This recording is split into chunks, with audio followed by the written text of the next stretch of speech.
Hello guys, welcome back. तो देखो, आज हम लोग कुछ यहाँ पे बिल्कुल इम्पॉर्टेंट एमसीक्यूज़ देखने वाले हैं। और ये सारा देखो लीनियर ट्रांसफॉर्मेशन का क्वेश्चन है, ठीक है, जो एग्ज़ाम पॉइंट ऑफ व्यू से काफ़ी इंपॉर्टेंट है। और इसको मैं आपको कॉन्सेप्ट से नहीं बल्कि सिंपल ट्रिक से बताने वाला हूँ। बहुत ही मजबूत ट्रिक है, काफ़ी फास्ट बना करके आप निकल जाएंगे, ठीक है। तो इस पर 1 to 1 बात करेंगे। जैसे यहाँ पे देखो, आपका क्वेश्चन दिया हुआ है, आपको एक मैट्रिक्स है 2x2 साइज का, ठीक है। और टी एक्स यानी ट्रांसफॉर्मेशन ऑन एक्स डिफाइन किया हुआ है ए एक्स। तो बोलता है कि टी का जो मैट्रिक्स मिलेगा उसका ट्रेस क्या होगा, ठीक है, ये आपको बताना है। तो नो डाउट यहाँ पे जो ट्रांसफॉर्मेशन है वो क्या होगा जी, टी आपका होगा from M to R to M to R, ठीक है, ओके। ये आप जानते हो, ये चूँकि इस तरह का कोई भी ट्रांसफॉर्मेशन है तो वो क्या होगा, वो आपका चूँकि ये 2x2 साइज का मैट्रिक्स है तो एम टू आर से एम टू आर होगा। That means matrix of size 2 over real entry 2 same, ठीक है। तो ये होगा। तो ऐसे केस में आपको जो है वो 4x4 साइज का आपको मैट्रिक्स मिलेगा टी का। तो उसका ट्रेस पूछ रहा है। तो देखो, मैंने आपको तरीका बताया था, इसमें कुछ नहीं करना। सिंपली इसका तरीका ये है कि आप अगर T X equal to A X देखें ना, तो आप इसका आइगन वैल्यू बिल्कुल क्विकली लिख सकते हैं।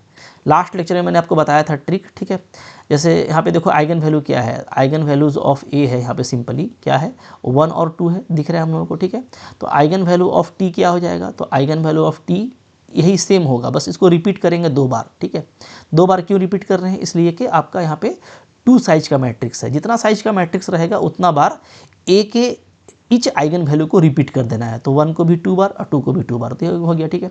अब सिंपली ट्रेस क्या होता है, तो ट्रेस ऑफ टी होता है सम ऑफ आइगन वैल्यू। सबको सम कर दीजिए, 1 + 1 2 + 2, तो हमको यहाँ पे क्या आ जा रहा है, 6 आ जा रहा है। So option number B is correct here, ठीक है, ओके। बी आपका करेक्ट है। बहुत ही जल्दी बनेगा इस तरह का क्वेश्चन। अच्छा, चूँकि ये जो ट्रिक आया है, ये आया है क्रोनिकर मेथड से, और मैंने आपको बताया है कि आइगन वैल्यू सफिशिएंट हो जाता है काम करने के लिए, चाहे कोई भी ट्रांसफॉर्मेशन रहे, ठीक है। लेकिन ये जो ए एक्स वाला ट्रांसफॉर्मेशन है ना, ये बहुत ही सिंपल ट्रांसफॉर्मेशन है। मैं आपको बताऊं, ये आपका वेरी इजी ट्रांसफॉर्मेशन कहलाता है, वेरी इजी ट्रांसफॉर्मेशन, ठीक है। कौन सा, इस तरह का। अगर आपको T is equal to T X is equal to आपको सिंपली क्या दिया हुआ है, ए एक्स दिया हुआ है, इस तरह का, ठीक है। या आपको मान लो एक्स भी दिया हुआ है, तो यहाँ पे ना जैसे क्रोनिकर मेथड अप्लाई करेंगे तो इसको हम लोग ऐसे लिख सकते हैं, ए एक्स और आई आइडेंटिटी मैट्रिक्स, ठीक है। तो आपको जो मैट्रिक्स टी मिलेगा वो इस तरह का मिलेगा, आई क्रोनिकर प्रोडक्ट ए, ये मिलेगा, ठीक है। तो यहाँ पे जो ट्रेस होता है ना, वो बहुत इजी हो जाता है। सिंपली क्या हो जाता है, तो ये हो जाता है ट्रेस ऑफ आइडेंटिटी मैट्रिक्स, ठीक है, इनटू ट्रेस ऑफ ए। तो आइडेंटिटी मैट्रिक्स का ट्रेस क्या होगा, तो भाई अगर मान लो ये एन ऑर्डर का है तो एन होगा, 2 ऑर्डर का है तो 2 होगा, ठीक है, ओके। तो अगर यहाँ पे ऐसा हम लोग सपोज कर लें कि आई भी एन है और ए भी एन है, ए भी एन साइज का है, तो फॉर्मूला क्या बन जाएगा, फॉर्मूला बन जाएगा सिंपली ये एन हो जाएगा trace of identity matrix into trace of A, ठीक है। ऐसे इसी तरीके से आप यहाँ पे इस तरह की इजी ट्रांसफॉर्मेशन में डिटर्मिनेंट भी देख सकते हो। डिटर्मिनेंट क्या होता है, डिटर्मिनेंट हमारा होता है सिंपली, आप ऐसे ले लेना, ठीक है। ए और आई है तो आप निकाल लेना यहाँ पे आई का डिटर्मिनेंट, ठीक है। और अगर ये एन ऑर्डर का है तो एन से पावर लगा देना इनटू डिटर्मिनेंट ऑफ ए कर देना और पावर एन लगा देना, ठीक है, ओके। तो ये भी सिंपल है, बट ये मेरे को आइगन वैल्यू ज़्यादा बेस्ट लगता है, क्योंकि ये हर ट्रांसफॉर्मेशन में आपका काम कर जाएगा, ठीक है। यहाँ से भी आप देखोगे, तो अगर आप देखोगे तो यहाँ पे तो चूँकि 2 साइज का चल रहा है, तो यहाँ पे इस केस में क्या होगा, अगर हम लोग सेकेंड तरीका से बनाएं, ठीक है, सेकेंड मेथड, ठीक है, ओके। तो यहाँ पे आपको देखोगे कि यहाँ पे जो हमारा टी है वो क्या है, वो है हमारा I2, क्योंकि 2 साइज का है ए, तो हम आई भी 2 साइज का लेंगे, तो I2 क्रोनिकर प्रोडक्ट A2 है, ठीक है। तो यहाँ पे जो ट्रेस होगा सिंपली, तो वो क्या हो जाएगा, वो हो जाएगा ट्रेस ऑफ I2 होगा, ठीक है, trace of I2 into trace of आपका मैट्रिक्स, ठीक है। तो I2 मतलब 2 ऑर्डर का आइडेंटिटी मैट्रिक्स, इसका ट्रेस क्या होगा, 2 होगा। और ए का ट्रेस क्या है, तो ए का ट्रेस तो आपको यहीं पे दिख रहा है, 1 और 2 कितना है, 3 है, ठीक है। ट्रेस ऑफ ए सिंपली क्या है जी, आपको 3 है, ओके। तो आप यहाँ से ऐसे भी कर सकते हो, 2 3 जा 6, तो आपको वही वैल्यू आएगा, बट आइगन वैल्यू वाला ट्रिक से आप ज़्यादा इजीली काम कर सकते हो। चाहो तो ये ट्रिक भी याद रख सकते हो, मैंने इसको भी कई आपके लेक्चर्स में बताया है, ठीक है। आगे देखिए, अब क्वेश्चन नंबर 2 को आप खुद से ट्राई करो। क्वेश्चन नंबर 2 यहाँ पे सेम आपको एक मैट्रिक्स दिया हुआ है, ट्रांसफॉर्मेशन आपका एक्स बी है, बोलता है आप इस बार कि कौन सा करेक्ट होगा, ठीक है, ओके। तो किसी भी तरीके से फाइंड आउट कर सकते हो। चलो आइगन वैल्यू से कर लेते हैं। जैसे आप आइगन वैल्यू निकालोगे यहाँ पे, तो आइगन वैल्यू अब बी क्या आ जाएगा, तो आपका आ जाएगा ये 3 5, ठीक है जी, ओके। अब हमको यहाँ पे चाहिए टी का, तो आइगन वैल्यूज़ ऑफ टी क्या हो जाएगा, तो eigen values of T simply हो जाएगा, चूँकि 2 ऑर्डर का है ये, तो हम इसको 2 बार रिपीट कर देंगे, 3 को भी 2 बार और 5 को भी 2 बार, ठीक है, ओके। अब यहाँ पे देखो ट्रेस क्या आ रहा है, तो ट्रेस का मतलब होता है सम ऑफ आइगन वैल्यू। तो 3 3 6 और 10 क्या हो जाएगा जी आपका 16 हो जाएगा। डिटर्मिनेंट निकाल लो, डिटर्मिनेंट क्या होता है, प्रोडक्ट ऑफ आइगन वैल्यू होता है। 3 3 जा 9 और 25 9 जा क्या हो जाएगा 2 2 5 हो जाएगा। ठीक है, तो करेक्ट कौन सा है, डिटर्मिनेंट 2 2 5 है और ट्रेस 16 है। तो यहाँ पे सिर्फ हमको डिटर्मिनेंट ही करेक्ट मिल रहा है, ट्रेस जो है वो आपको रॉन्ग दिया हुआ है। So option number A is only correct here. ठीक है, कितना बिंदास बन रहा है, देख रहे हो ना, कुछ करो मत। क्वेश्चन नंबर 3 को देखो और बिल्कुल वीडियो को पॉज करो और बनाओ। तो ए एक्स बी इस बार दिया हुआ है आपको, ए एक्स बी। ठीक है, ए एक्स बी दिया हुआ है, तो इसका जो आइगन वैल्यू होता है वो लेमडा आई म्यूजी होता है ना। तो उसके लिए आपको करना क्या होता है, आप देख लो यहाँ पे। तो यहाँ पे हमको जो आइगन वैल्यूज़ ऑफ टी चाहिए होगा ना, आइगन वैल्यूज़ ऑफ टी, उसका तरीका क्या होगा, तो हमको ए और बी के आइगन वैल्यू को हमको मल्टीप्लाई करना पड़ेगा, क्योंकि यहाँ पे ए एक्स बी है, ध्यान दीजिएगा। ठीक है, तो ए का जो आइगन वैल्यू है वो क्या है, वो हमारा 2 4 है, दिख रहा है आपको। ठीक है, और यहाँ से आपको दिख रहा है बी का आइगन वैल्यू क्या है 1 3 है। तो यहाँ पे हमको करस्पॉन्डिंग मल्टीप्लिकेशन करना पड़ता है। ठीक है, तो वो कैसे करते हैं, तो पहले देखो 2 को करेंगे 1 से, फिर 2 को करेंगे 3 से, तो क्या आएगा, तो एक तो हमारा आ जाएगा 2 × 1, फिर एक आ जाएगा हमारा 2 × 3। इसके बाद आप 4 को 1 से करेंगे, फिर 4 को 3 से करेंगे, तो 4 × 1 और कॉमा 4 × 3। तो हमको जो आइगन वैल्यू मिल रहा है वो क्या है, एक 2 है, एक 6 है, एक 4 है, एक आपके पास में 12 है। These 4 are the eigen values.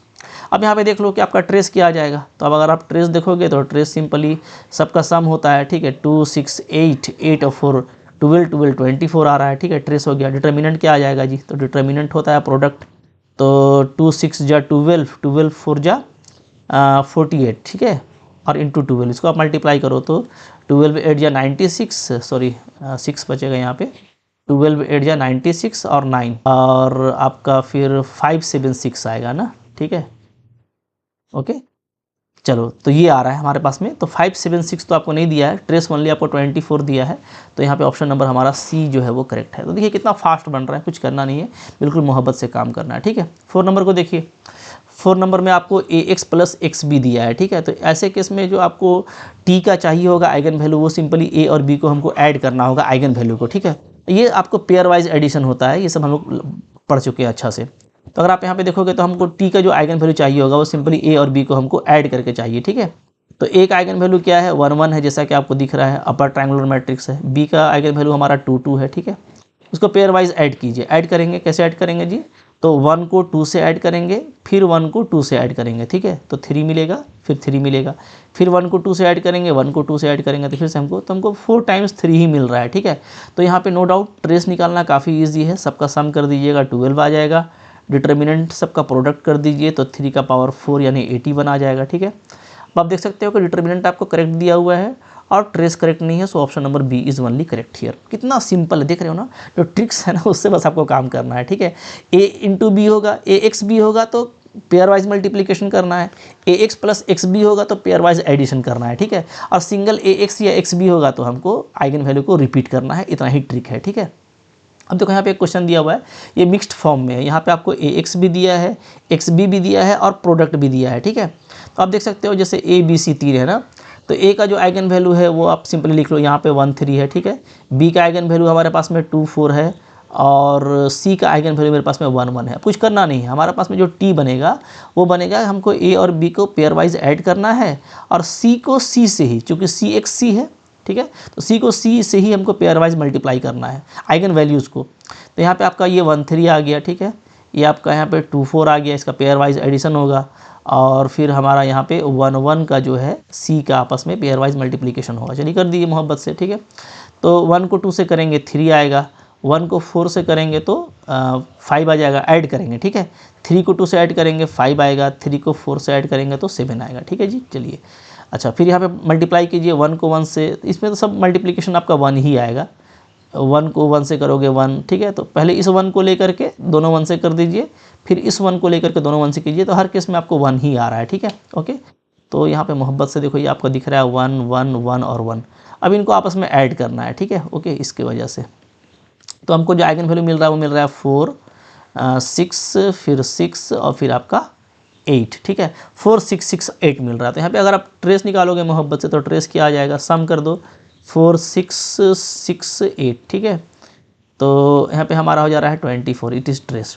Determinant निकालोगे तो क्या हो जाएगा, प्रोडक्ट हो जाएगा, ठीक है, 4 × 6 × 6 × 8, ठीक है जी। तो हम लोग देख रहे हैं कि हमारा आ जा रहा है 24 और 8 6 जा 48, ठीक है। अब इन दोनों को मल्टीप्लाई करना है, तो इन दोनों को हम कुछ भी मल्टीप्लाई करेंगे ना तो लास्ट में तो 2 आएगा ना, ठीक है, 8 4 जा 32, तो लास्ट में 2 आएगा। बट डिटर्मिनेंट में कहीं भी आपको 2 नहीं दिख रहा है, तो डिटर्मिनेंट आपका दोनों गड़बड़ है, सिर्फ आपका ट्रेस 24 सही हो रहा है। देखो कितना सेकंड में ये क्वेश्चन बन रहा है भाई। और अगर आप पूरा मैट्रिक्स टी फाइंड आउट करने जाओगे using the concept by taking extended basis, ठीक है, finding image then spanning by the given bases, तो आपके लिए एक लेंदी प्रोसेस होगा, बड़ा मैट्रिक्स निकलेगा, ठीक है, उसके बाद फिर ट्रेस देखना। और तो भाई कितना बिंदास तरीका है, आप देख रहे हो, बिल्कुल इन्जॉय करने वाला चीज़ है, याद रखने वाली चीज़ है। एग्ज़ाम में इस तरह का ट्रांसफॉर्मेशन कभी भी आएगा तो आपको ये सेकंड्स में बना करके देगा। जो बच्चे इसको नहीं जानते हैं वो स्किप करते हैं, आपके लिए ये स्ट्रॉन्ग पावर रहने वाला है, ठीक है। तो पीछे की भी कुछ लेक्चर में मैंने क्रॉनिकर के बारे में बताया था, उसको भी देख लीजिएगा, तो आपका ये काफ़ी मजबूत हो जाएगा। जब भी क्वेश्चन आएगा इससे करने की कोशिश कीजिए, डेफिनेटली आपको फ़ायदा देगा, ठीक है। आई होप आपको ये लेक्चर काफ़ी अच्छा लगा होगा। लाइक ज़रूर कीजिएगा, कोई दिक्कत है कमेंट कर सकते हैं, चैनल पर नहीं हो सब्सक्राइब करके पढ़ते रहो, ठीक है। Thank you very much.